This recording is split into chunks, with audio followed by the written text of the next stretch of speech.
about this go around with Tulsa. They've lost 2 out of 3, but the last 2 games they played decent. Yeah, they played great at Central Florida. Tough loss for them. I thought, you know, they played harder. They were the more aggressive team. They probably deserved to win that game. So, you know, they've always played well against us.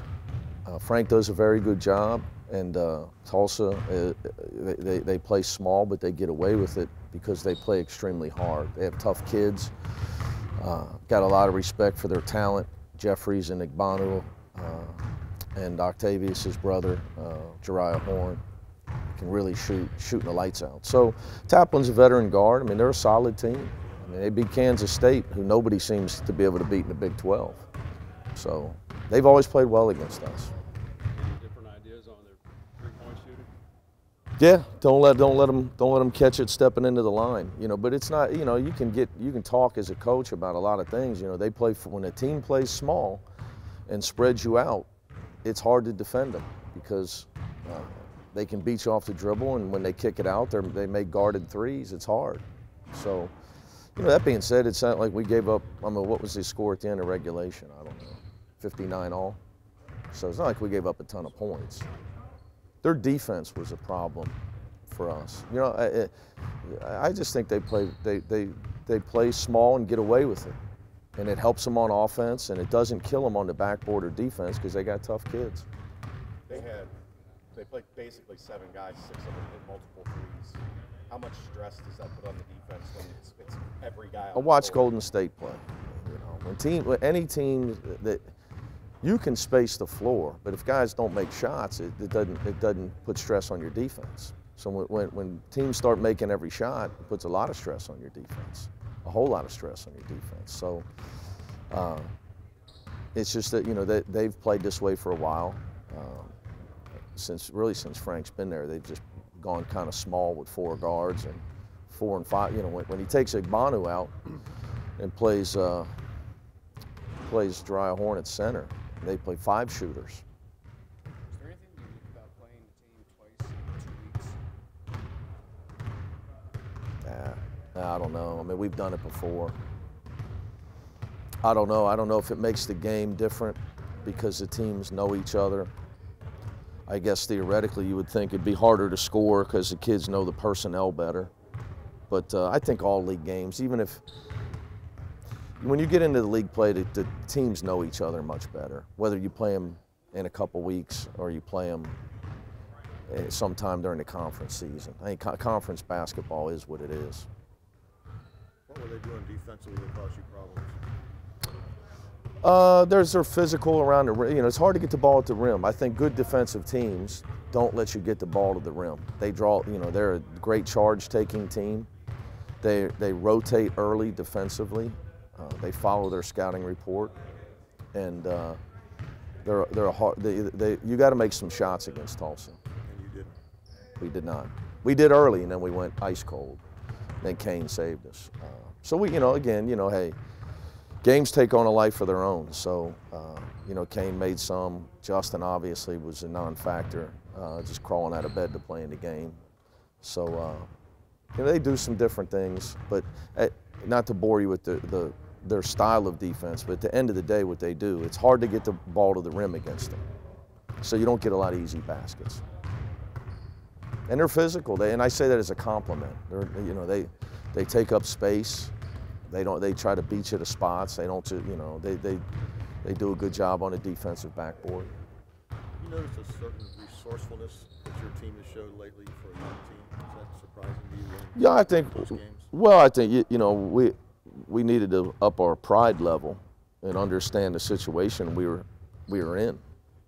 You know, I think outside of 10 teams in the country, everybody's fighting to build a resume for the tournament. And you have to, you know, we've called attention to our situation. You know, it's not a given. So you know, you've got to play every game like, you know, you have to win. You know, and the problem in our conference is there's very good teams like Tulsa that maybe doesn't have the RPI of some other teams. Although Wichita State dominated Baylor, who just keeps winning now in the Big 12. Tulsa beat Kansas State, who keeps winning every game in the Big 12. But if you look at the metric stuff, our league doesn't have the numbers. But anybody that's watching the games is saying, boy, the American's really good this year.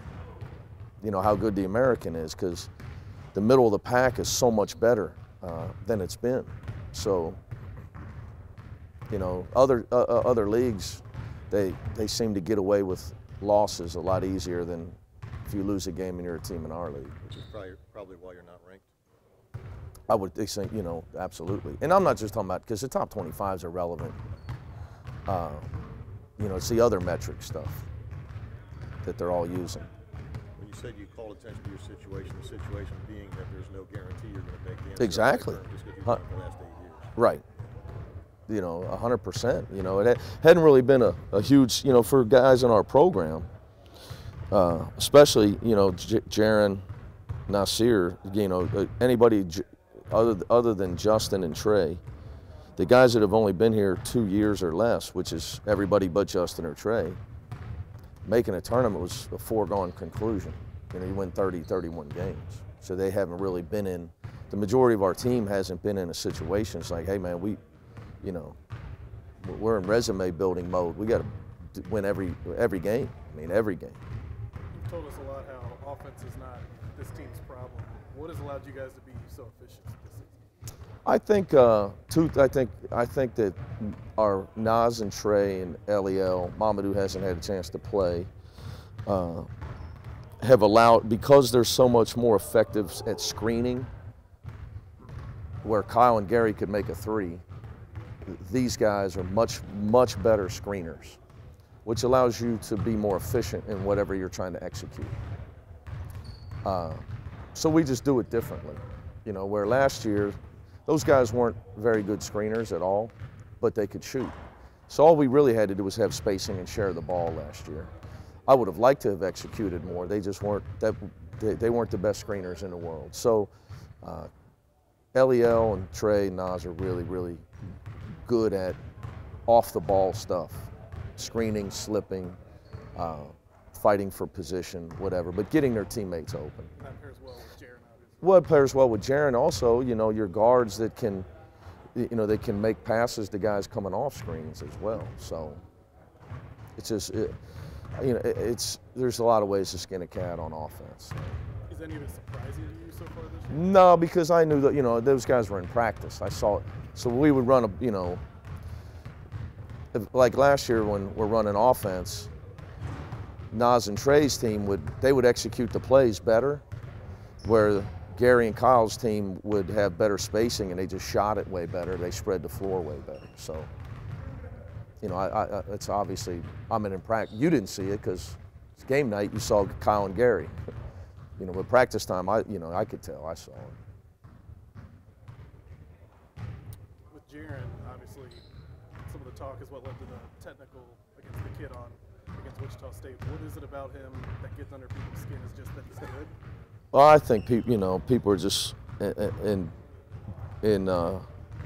kids are being, and I say this is every coach. Kids are being challenged. Like you know, you got to guard this guy. You got to deny him. You got to, you know, they're so gassed up to defending, or that's never going to stop. Some kids are going to take that to another level when they're defending him. Could be with their hands, could be with their bodying, could be grabbing. Some guys could be with talking. You know, it's part of basketball. He seems to kind of thrive. Yeah, you know, he just got, like, I was happy. He just started laughing when it happened the other day. But in terms of his play, that seems to get him going sometimes. Yeah, I'd always, you know, I've been around the gym my whole life. I don't think it's real smart to wake up the best player. And you know, the last thing you should do is start chirping at a guy that is really hard to defend, but whatever makes people happy.